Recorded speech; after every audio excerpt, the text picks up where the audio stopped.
வணக்கம் நண்பர்களே. இன்றைக்கி நாம் எதை பற்றி பேச போகிறோம்னா 2026 தேர்தலில் திமுக ஏன் தோல்வியை தழுவியது, திமுக கூட்டணி கட்சிகள் ஒவ்வொன்றாக விலகி எதிர்முகமான டிவிகேயை நோக்கி அதிகாரத்தை நோக்கி ஏன் நகர்ந்து செல்கிறது என்கிறத பற்றி தான் நம்ம பார்க்க போகிறோம். 2026 தேர்தல் நல்லபடியாக நடந்துச்சுங்க. கூட்டணி முகாம், கூட்டணி வியூகமெல்லாம் அமைச்சாங்க. டிவிகே முதல்வர் விஜய் அவர்கள் விக்கிரவாண்டி மாநாட்டிலேயே ஆட்சியிலும் பங்கு, அதிகாரத்திலும் பங்கு அப்படிங்கிற முழக்கத்தை அவர் முதல் மாநாடுலேயே சொன்னார் முதல்வர் விஜய் அவர்கள். அது கூட்டணிக்கு தமிழ்நாட்டில் உள்ள சிறிய கட்சிகளுக்கெல்லாம் ஒரு சின்ன ஒரு அதிர்வு ஏற்பட்டுச்சு. அவர் ஏன் அப்படி சொல்கிறாருன்னா, தமிழ்நாட்டில் ஒரு ட்ரெண்டு அப்படி தான் வரும் அப்படிங்கிறத கணிச்சு அவர் சொல்லியிருக்கிறாரு. அதை திமுக அணி அதை கணிக்க தவறிட்டாங்க. அவங்க பழைய காலத்தில் நம்ம அறிஞர் அண்ணா அவர்கள் சொன்னாங்களே, 1960 வருஷம் காலகட்டத்தில் அந்த விஷயத்தை சொன்னாருங்க. மத்தியிலே கூட்டாட்சி, மாநிலத்திலே சுயாட்சி அப்படிங்கிறத சொன்னார். அது எப்போ சொன்னார்? 60களில் முழக்கமிட்டார். 60 இப்போ நடந்துக்கிட்டு இருக்கு. அப்போ உள்ள மக்கள் அப்போ வாழ்ந்துக்கிட்டு இருக்கிறாங்க. இப்போ 2026 எவ்வளோ நவீனமாக ஆயிடுச்சு இந்த உலகம். பூரா எல்லாம் சோசியல் மீடியாஸ், எல்லாம் டெக்னாலஜிஸ் எல்லாம் வளர்ந்துருச்சு ஹைஃபையாக. 60 சொன்ன முழக்கத்தையே இப்போ சொல்ல முடியுமா? இப்போ எடுபடுமா? எடுபடலை. ஏன்னா அப்போ ஒரு விஷயம்னா, ஒரு மீடியாஸ் வருதுன்னா அது ஒரு நாள் வந்துச்சுன்னா பேப்பரில் வரும், நியூஸ் பேப்பரில் வரும், 2 நாள் கழிச்சு நியூஸ் பேப்பரில் வரும். நியூஸ் பேப்பர் மட்டும்தான் பிரதானமாக இருக்கும் எந்த செய்தியுமே.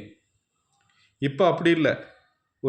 ஒரு விவாதம், ஒரு சின்ன தலைவர் லேசாக வாயை திறந்தா பல ஆங்கிளில் வீடியோஸ் போடுறாங்க. பல ஆங்கிளில் தேர்தல் ஆலோசனை இவருங்கெல்லாம், அரசியல் ஆலோசகர்கள்லாம் பல வியூங்களை எடுத்து சொல்கிறாங்க.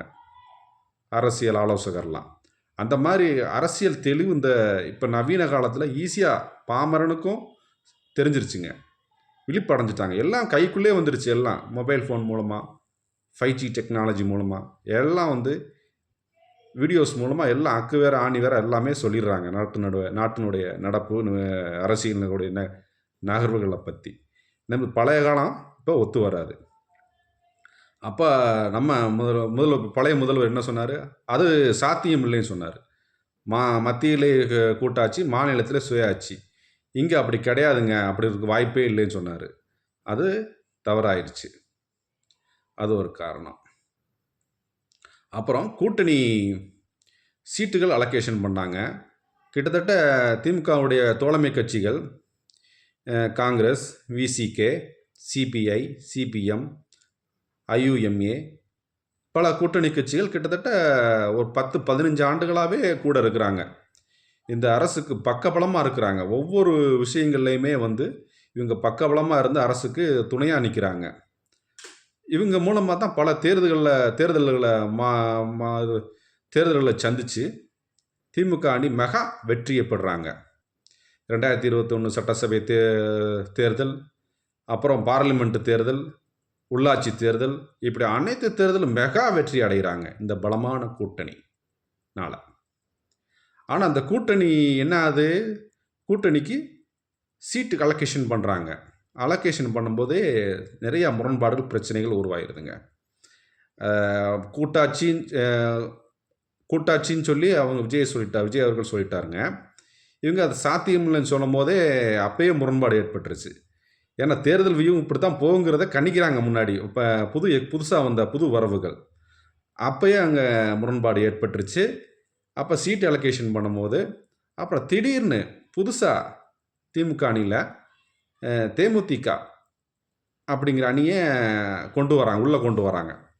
அது ஏன் கொண்டு வந்தாங்க? பழைய பலத்தோடையே சந்திச்சிருக்கலாம், என்னன்னு தெரியல. புதுசாக ஒரு வரவை கொண்டு வராங்க. அந்த கொண்டு வந்தோடனே அந்த அணிக்கு வந்த உடனே பேசுகிறாங்க. 10 எம்எல்ஏ சீட்டு, ஒரு ராஜ்யசபா சீட்டு கொடுத்து உடனே அக்ரிமெண்ட் பண்ணிடுறாங்க. அது வந்து இந்த 10, 15 ஆண்டு காலமாக கூட இருக்கிறாங்களே, விசிகே, காங்கிரஸ், சிபிஐ, சிபிஎம், ஐயுஎம்ஏ இவங்களுக்கெல்லாம் வந்து ஒரு மனப்புழுக்கத்தை உண்டு பண்ணிடுது. அவங்களுக்கு ஒரு மனக்கசப்பை உண்டு பண்ணிடுது. அப்போ அவங்க வந்து கம்யூனிஸ்ட்டுகள் 6 சீட்டு கேட்குறாங்க.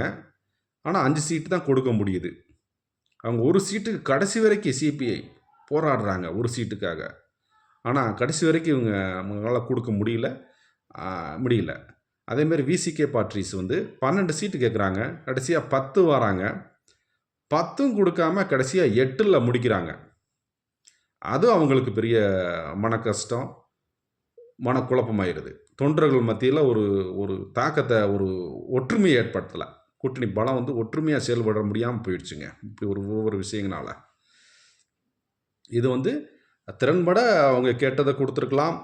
இல்லை வேறு மாதிரி நம்ம ஜெயிச்சா பிறகு கூட நம்ம ஒரு கூட்டாட்சியை கொடுக்கலாம். ஆட்சி அதிகாரத்தில் உங்களுக்கும் நாங்கள் வாய்ப்பு கொடுக்குறோம் அப்படிங்கிற மாதிரி கூட பேசி முடிச்சிருக்கலாம். என்ன முடிக்கல, போயிடுச்சு, கடந்து போயிடுச்சு. தேர்தலை சந்திக்கிறாங்க. தேர்தலை சந்திக்கும் போது நிறைய பிணக்குகள் ஏற்படுதுங்க. பாண்டிச்சேரியிலே கேட்கலாம். பாண்டிச்சேரியில் நிற்கிறாங்க கூட்டணி கட்சி. ஒரு ஆர்கனைஸ்டாக வந்து இந்த அணி வந்து நிற்கலைங்க.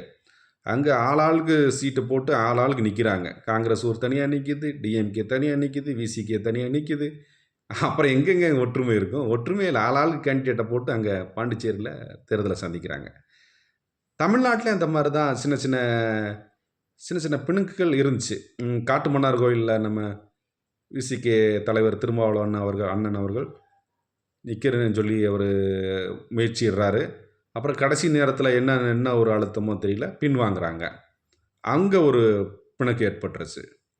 அப்புறம் தேர்தல் பிரச்சாரத்தில் வந்து பிரச்சார கூட்டத்தில் அண்ணன் பேசும்போது ஏதோ பிரேமலதா மேடம் வந்து எந்திரிக்கலன்னு சொல்லி அது ஒரு இஷ்யூஸாக கொண்டு போகிறாங்க. ஏகப்பட்ட பிரச்சனைகள், பிணக்குகள் நிறையா இருக்குது. வேட்பாளர் அறிமுகப்படுத்தும் போது கடலூர் மாவட்டத்தில் தேமுதிக வேட்பாளர்களை சொல்லும் போது அந்த அம்மா எந்திரிக்கலன்னு சொல்லி அப்படி மாதிரி சொல்கிறாங்க. ஏன் நான் கூட்டணி தலைவர் தான் சொல்லணும், இவங்க எப்படி சொல்கிறது நாங்கள் எந்திரிக்கிறதுங்கிற மாதிரி ஒரு பாவனைகள்லாம் இருந்துச்சு. அது நிறையா வீடியோஸ்லாம் விவாதங்கள்லாம் போச்சு. அப்போ கூட்டணிக்குள்ளேயே ஒரு இணக்கமான ஒற்றுமை இல்லாத மாதிரி தேர்தலை சந்திச்சாங்க. ஓட்டு நடந்துச்சு. சீட்டு வந்து டிவிக்கு 107 சீட்டு ஜெயிச்சு தனி மெஜாரிட்டி கட்சியாக வந்தாங்க. நான் மெஜாரிட்டி தேவையான 118 எண்ணிக்கை கிடைக்கல.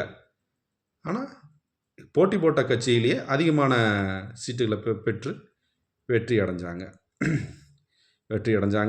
டிஎம்கே இரண்டாவது இடத்தை பெற்றுச்சு. எதிர்கட்சி அந்தஸ்தை பெற்றாங்க. இதுதான் நடந்தது. இப்போ ஆட்சி அதிகாரத்தில் நாங்கள் பங்குதாரன்னு சொன்ன உடனே விசிகே, காங்கிரஸ் முதல்ல ஓடிட்டாங்க. முதல்ல போயிட்டாங்க. போய் ஆட்சியில் பங்கு வாங்கி மினிஸ்டர் சீட்டும் கிடச்சிட்டாங்க. தமிழ்நாட்டு வரலாற்றிலே இதுதான் முதல் முறை. இதை வந்து டிவிகே முதல்வர் விஜய் அவர்கள் பெரிய புரட்சி பண்ணியிருக்கிறாருங்க. இந்த புரட்சி தமிழ்நாட்டில் நடந்ததே கிடையாது. கூட்டணி கட்சிகளுக்கு அவர் தேவையான ஒரு 10 சீட்டு தான், 10-11 சீட்டு தான். இந்த 11 சீட்டுக்காக காங்கிரஸுக்கு 2 மினிஸ்டர் கொடுத்துருக்குறாங்க. முக்கியமான மினிஸ்டர் போஸ்டிங் உயர்கல்வித்துறையும் சுற்றுலாத்துறையும் கொடுத்துருக்குறாங்க. அப்புறம் ஐயுமேக்கு சிறுபான்மையினர் மினிஸ்ட்ரி கொடுத்துருக்குறாங்க. விசிகேக்கு சமூக நீதி நலத்துறை அமைச்சர் போஸ்டிங் கொடுத்துருக்குறாங்க. மொத்தம் கூட்டணி கட்சிகளுக்கு 4 போஸ்டிங், 4 மினிஸ்டர்ஸ் கொடுத்து ஆட்சியிலையும் அதிகாரத்திலையும் பங்கு கொடுத்துட்டாங்க. அவங்க விக்கிரவாண்டியில் முழக்கத்தை நடைமுறைப்படுத்திட்டாங்க. இது சமத்துவ ஆட்சி மாதிரி போயிட்டுருக்கு தமிழ்நாட்டில். இதை நம்ம மனதார வரவேற்கணும். இந்த ஸ்ட்ராட்டஜியை நம்ம டிஎம்கே எடுத்திருந்தாங்கன்னா, முதலே சொல்லியிருந்தாங்கன்னா கூட பார்க்கலாம், கூட்டணி கட்சியை பார்க்கலாம்னு சொல்லியிருந்தாங்கன்னா, கூட்டணி கட்சிகள் தேர்தலில் ரொம்ப சுணக்கம் இல்லாமல் செயல்பட்டு ஒரு வெற்றி நோக்கி போயிருப்பாங்க. அது நடக்காமல் போயிடுச்சு. 2021 சட்டசபை தேர்தலில் கம்யூனிஸ்ட் 4 சீட்டு 2 கம்யூனிஸ்ட்டும் ஜெயிக்கிறாங்க. 4 ஜெயிக்கிறாங்க. கிட்டத்தட்ட 6-7 சீட்டுக்கு மேலே ஜெயிக்கிறாங்க. விசிகே ஒரு 4 சீட்டு ஜெயிக்கிறாங்க. காங்கிரஸ் இப்போ ஒரு 15 சீட்டுக்கு மேலே ஜெயிக்கிறாங்க, 15 சீட்டு ஜெயிக்கிறாங்க. ஆனால் திமுக ஒன்றும் அதிகாரத்தில் ஆட்சியில் ஒன்றும் பங்கு கொடுக்கலையே. எங்கே கொடுத்தாங்க? 21ல் ஒன்றுமே இல்லையே. தனி மெஜாரிட்டியாக வந்ததுனால எப்பயும் போல் ரூல் பண்ணாங்க. ஆனால் டிவிக்கு அப்படி இல்லையே, அதிகாரங்களை வாரி வழங்குறாங்க. அதனால் டிவிக்கு வெற்றி பெற்று ஆட்சி அமைச்சிருக்கிறாங்க. இப்போ இது ஒரு நல்ல ஒரு ஆரோக்கியமான அரசியல் நோக்கி நகருது. கூட்டணி கட்சிகள் எப்பொழுதும் ஏடிஎம்கே பின்னாடியும் டிஎம்கே பின்னாடியும் அணிவகுத்து நிற்பாங்க. இந்த சிறு சிறு கட்சிகள் தேர்தல் வரைக்கும் 234 தொகுதியிலையுமே கூட்டணி கட்சிகளை பயன்படுத்துவாங்க. பயன்படுத்தி முடிஞ்ச உடனே, வெற்றி அடைஞ்ச உடனே துரத்தி விட்டுருவாங்க. அப்புறம் எலெக்ஷன் அப்போ இவங்களை கூப்பிடுவாங்க. இதுதான் தமிழ்நாட்டில் ஒரு வழக்கமான நடைமுறையாக கிட்டத்தட்ட 60 ஆண்டுகள் 70 ஆண்டுகள் போய்கிட்டு இருந்துச்சு. அந்த நிலை மாறிவிட்டது. வரவேற்போம். கூட்டணி கட்சிகள் இப்பொழுது ஆட்சி அதிகாரங்களை நோக்கி நகருகிறது. இது ஒரு நல்ல ஒரு அரசியல் ஆரோக்கியமான அரசியலை நோக்கி நகருகிறார்கள். இது ஒரு நல்ல விஷயம்தான். கூட்டணி கட்சிகளுக்கும் ஒரு அதிகாரத்தை கொடுக்கணும். கொடுத்தா தான் அது ஒரு ஆரோக்கியமான இதாக இருக்கும். நீ எதிர்காலத்தில் இப்படித்தான் போகும் எல்லாருமே நான் கணிக்கிறேன். நானும் அதே மாதிரி தான் நானும் நினைக்கிறேன். நீ வர 10-20 ஆண்டு காலங்களுக்கு இப்படித்தான் இருக்கும். ஏன்னா கூட்டணி கட்சிகள் அவங்க இப்போ ஒரு தேர்தல் அக்ரிமெண்ட்டு மூலமாக வாராங்க. அவங்களுடைய தனி சின்னத்தின் மூலமாக தான் ஜெயிச்சு கூட்டணி கட்சிக்காரங்க இருக்கிறாங்க. அவங்க 2 சீட்டோ 3 சீட்டோ தனி சின்னத்தில் தான் அவங்களுக்குரிய சிம்பிளில் தான் ஜெயிச்சு வராங்க. அவங்க தேர்தல் முடிஞ்சோன்னா ஏதாவது ஒரு அணி நோக்கி போகிறதுக்கு அவங்களுக்கு இண்டிபெண்ட் உரிமை இருக்குது. அதை போய் நம்ம தப்பாக எடுத்துக்கிற முடியாது. அது தப்பாக நினைக்கிறது தப்பு. வாழ்த்தி அவங்களே அனுப்புவோம்.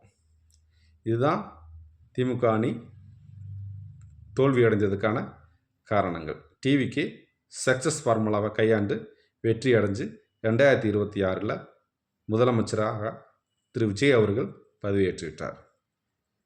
இனியும் இதே மாதிரி சுவாரஸ்யமான வீடியோக்கள் காண என்னுடைய சேனலை சப்ஸ்கிரைப் பண்ணுங்கள், லைக் பண்ணுங்கள், ஷேர் பண்ணுங்கள்.